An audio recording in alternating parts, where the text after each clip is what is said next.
Chapter 34 भारतीय रियासतें। स्वतंत्रता के समय भारतीय रियासतों की संख्या 562 थी तथा इनके अंतर्गत 7,12,508 वर्ग मील का भूक्षेत्र था।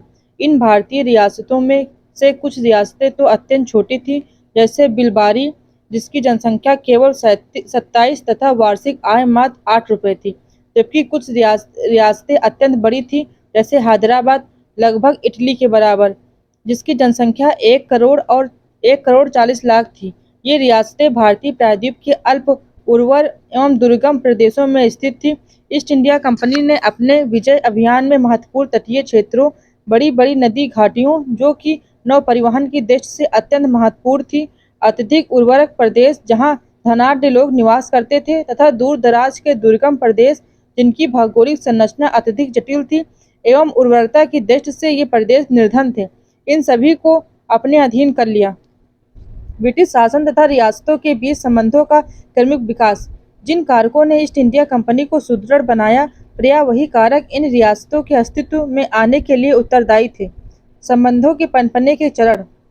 इन भारतीय रियासतों के साथ ईस्ट इंडिया कंपनी के संबंधों को निम्न चरणों में विश्लेषित किया जा सकता है। ईस्ट इंडिया कंपनी का भारतीय रियासतों से समानता प्राप्त करने के लिए संघर्ष 1740 से 1765।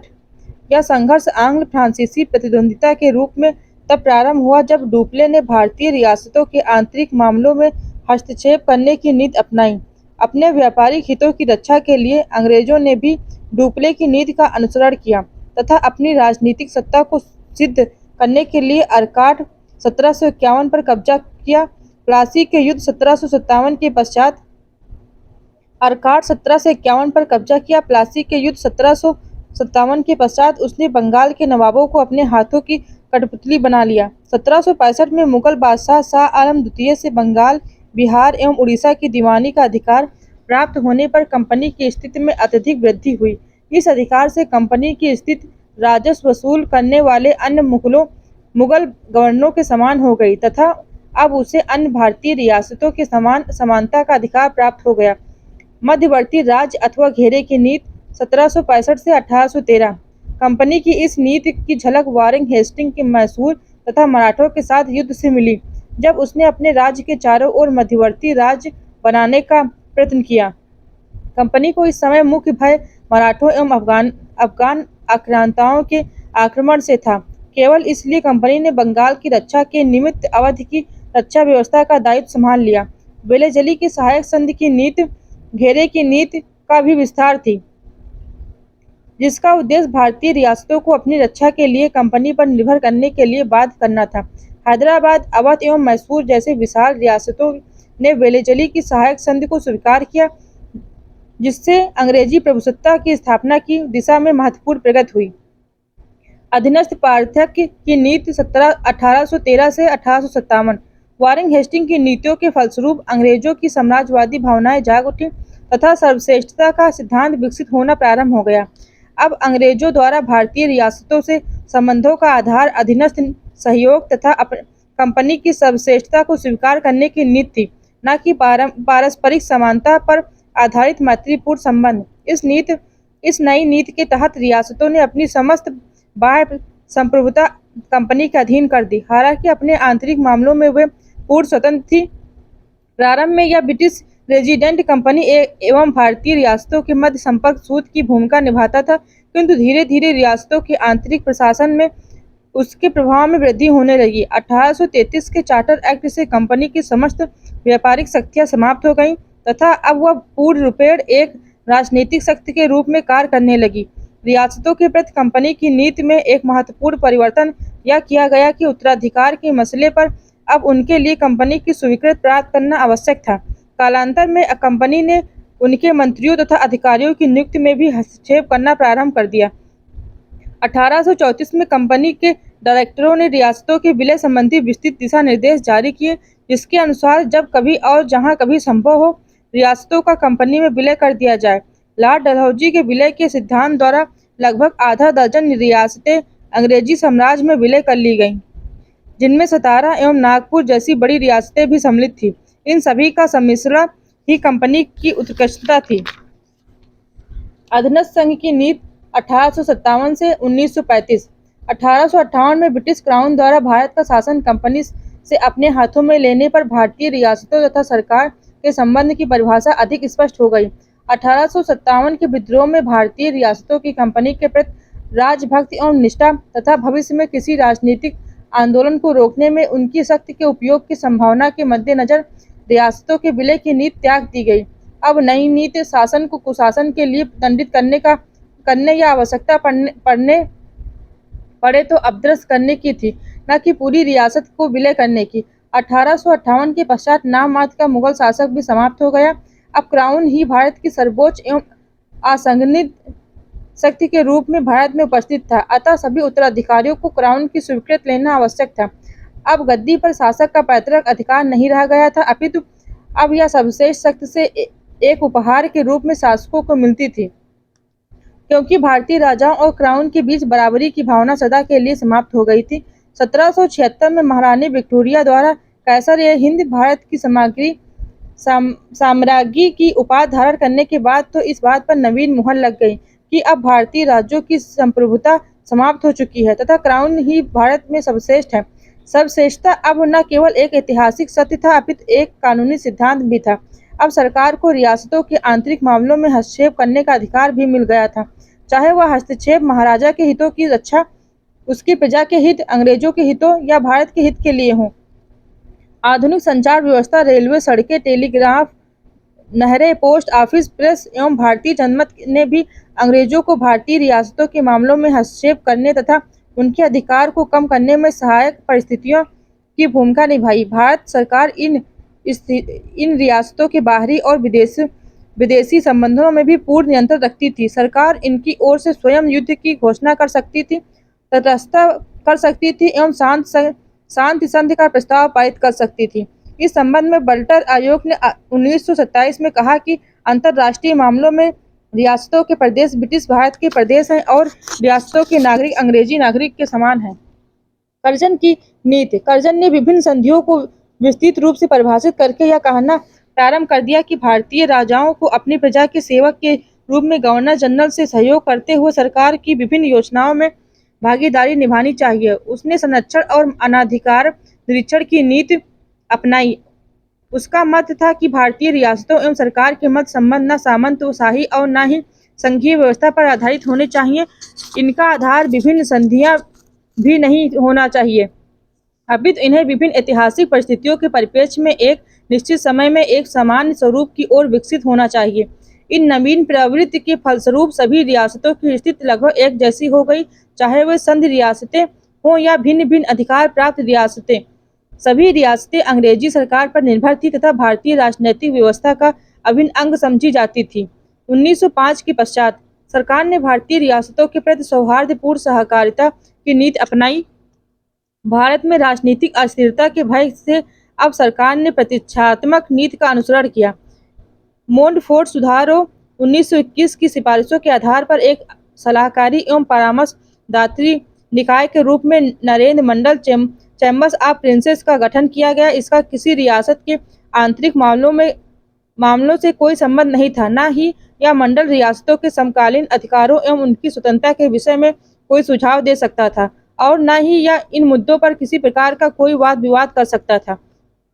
इस नरेंद्र मंडल में प्रतिनिधित्व के लिए रियासतों की 3 श्रेणियों में विभाजित किया गया था। सीधे प्रतिनिधित्व वाली रियासतें 109, सीमित वैधानिक एवं क्षेत्राधिकार वाली रियासतें जिन्हें प्रतिनिधित्व चुनने का अधिकार था 127, सामंतशाही जागीर या जागीरें 309। बटलर समिति। संप्रभुता एवं सर्वश्रेष्ठता के विस्तार के मुद्दे की अभी भी व्याख्या नहीं की गई थी। सरकार तथा रियासतों के संबंधों के परीक्षण तथा उन्हें परिभाषित करने के लिए भारत सरकार ने 1927 में बटलर समिति की नियुक्ति की। इस समिति ने निम्न सिफारिशें दी। सर्वश्रेष्ठता सर्वश्रेष्ठ ही रहनी चाहिए तथा इसे बदलती हुई परिस्थितियों के अनुकूल अपना दायित्व निभाना चाहिए। अस्पष्ट मामलों में रीति रिवाज महत्वपूर्ण होते हैं। भारतीय रियासतों को उनके शासकों की अनुमति के बिना किसी ऐसी भारतीय सरकारों को नहीं सौंपना चाहिए जो भारतीय विधानसभा के प्रति उत्तरदायी हों। वायसराय रियासतों के संबंध संचालन हेतु क्राउन का प्रतिनिधित्व होना चाहिए।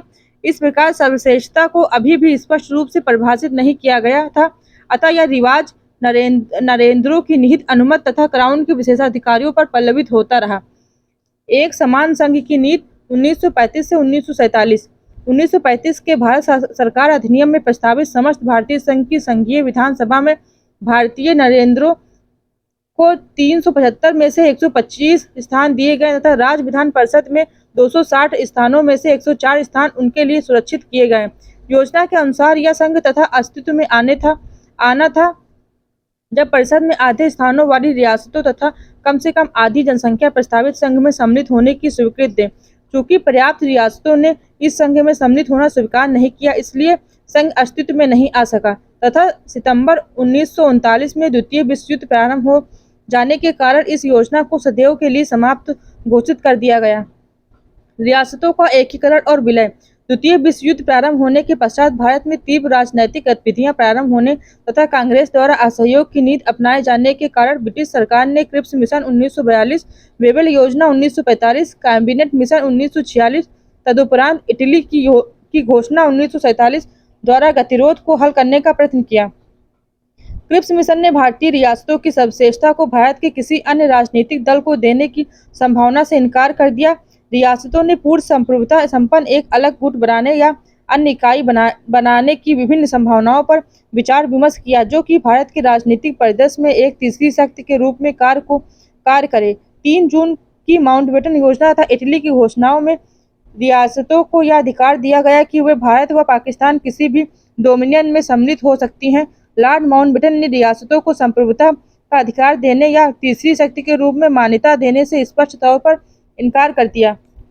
राष्ट्रीय अस्थायी सरकार में रियासत विभाग के मंत्री सरदार वल्लभ भाई पटेल ने, जिन्हें मंत्रालय के सचिव के रूप में वीपी मेनन की सेवाएं प्राप्त थी, भारतीय रियासतों से देशभक्तिपूर्ण अपील की वे अपनी रक्षा, विदेशी मामलों तथा संचार व्यवस्था को भारत के अधीनस्थ बनाकर भारत में सम्मिलित हो जाएं। सरदार पटेल ने तर्क दिया कि चूंकि ये तीनों ही मामले पहले से ही क्राउन की सर्वश्रेष्ठता के अधीन थे तथा रियासतों का इन पर कोई नियंत्रण भी नहीं था, अतः रियासतों के भारत में सम्मिलित होने से उनकी संप्रभुता पर कोई आंच नहीं आएगी। 15 अगस्त 1947 के अंत तक 176 क्षेत्राधिकार रियासतें भारत में सम्मिलित हो चुकी थी, किंतु कुछ अन्य ने स्वयं को इस व्यवस्था से अलग रखा। जनमत संग्रह एवं सैन्य कार्यवाही। जूनागढ़, यहाँ का मुस्लिम नवाब रियासत को पाकिस्तान में सम्मिलित करना चाहता था, किंतु हिंदू जनसंख्या भारत में सम्मिलित होने के पक्ष में थी। अंततः नवाब के दमनकारी रवैये के कारण यहाँ जनमत संग्रह कराया गया, जिनमें जनता ने भारी बहुमत से भारत में सम्मिलित होने के पक्ष में निर्णय दिया। हैदराबाद का निजाम अपनी संप्रभुता को बनाए रखने के पक्ष में था, यद्यपि यहाँ की बहुसंख्य जनता भारत में विलय के पक्ष में थी। उसने हैदराबाद को भारत में सम्मिलित करने के पक्ष में तीव्र आंदोलन प्रारंभ कर दिया। निजाम आंदोलनकारियों के प्रति दमन की नीति पर उतर आया। 29 नवंबर 1947 को निजाम ने भारत सरकार के साथ एक समझौते पर दस्तखत तो कर दिए थे, किंतु इसके बावजूद उसकी दमनकारी नीतियां और तेज हो गईं। सितंबर 1948 तक यह स्पष्ट हो गया कि निजाम को समझा बुझाकर राजी नहीं किया जा सकता। 13 सितंबर 1948 को भारतीय सेनाएं हैदराबाद में प्रवेश कर गईं और 18 सितंबर 1948 को निजाम ने आत्मसमर्पण कर दिया। अंततः नवंबर 1949 में हैदराबाद को भारत में सम्मिलित कर लिया गया। कश्मीर। जम्मू एवं कश्मीर राज्य का शासक हिंदू और जनसंख्या मुस्लिम बहुसंख्य थी। यहाँ का शासक भी कश्मीर की संप्रभुता को बनाए रखने के पक्ष में था तथा भारत या पाकिस्तान किसी भी डोमिनियन में सम्मिलित नहीं होना चाहता था, किंतु कुछ समय पश्चात ही नव स्थापित पाकिस्तान ने कबायलियों को भेजकर कश्मीर पर आक्रमण कर दिया तथा कबायली तेजी से श्रीनगर की ओर बढ़ने लगे। शीघ्र ही पाकिस्तान ने अपनी सेनाएं भी कबायली आक्रमणकारियों के समर्थन में कश्मीर भेज दी। अंत में विवश होकर कश्मीर के शासक ने 26 अक्टूबर 1947 को भारत के साथ विलय पत्र पर हस्ताक्षर कर दिए। तत्पश्चात कबायलियों को खदेड़ने के लिए भारतीय सेना जम्मू कश्मीर भेजी गई। भारत की पाकिस्तान समर्थित आक्रमण की शिकायत संयुक्त राष्ट्र सुरक्षा परिषद में दर्ज कराई तथा उसने जनमत संग्रह द्वारा समस्या के समाधान की सिफारिश की। इसके साथ ही भारत ने 84,000 वर्ग किलोमीटर का भूक्षेत्र पाकिस्तान के अधिकार में ही छोड़ दिया। भारतीय संविधान के निर्माण के पश्चात जम्मू एवं कश्मीर राज्य को अनुच्छेद 370 द्वारा विशेष राज्य का दर्जा प्रदान किया गया। क्रमिक एकीकरण। इन तीनों प्रमुख रियासतों के भी भारत में सम्मिलित हो जाने के पश्चात अब प्रमुख दो दिक्कतें थीं।